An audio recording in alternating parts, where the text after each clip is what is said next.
Well, you mentioned big events, and I'm sure Marcio has big events there.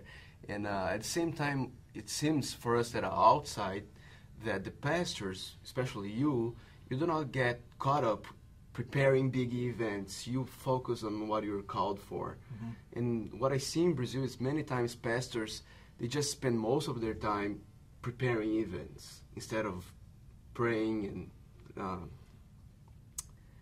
studying the Bible and preaching and all that. How do you do that? How do you get freedom to do what you're called to do? Yeah, part of it is you've got to be in a church for a while, because first you've got to get things started. The people need to learn to trust you. You need to figure out who the good leaders are and who's trustworthy. And it just takes time to build your team. So like when we started, we were small, mm-hmm. and I had to do everything.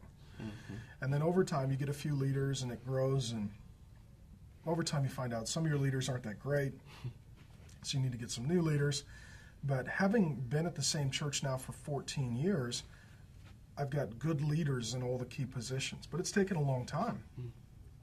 And now those good leaders really have taken a lot of the responsibility away from me, and I really trust them. And we're still close, and I'm involved in the vision, but it allows me to work on the church, not just in the church. Mm-hmm. And so, yeah, the real key is staying in a church long enough to build the team. Some pastors don't build a team because they want to be in control of everything. Mm-hmm. Other pastors, they move around too much, so they're in this church for 2 years and this church for 4 years. And when that happens, you don't have the time to build the team. Mm-hmm. And so I encourage guys, find a good place and be there for a long time.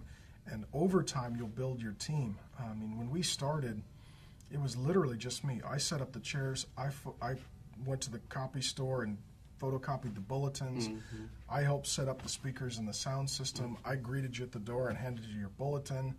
I mean, I did everything. If you called the church, I answered the phone. Mm-hmm. I mean, I literally did everything. And then over time, things have gotten better. Mm-hmm.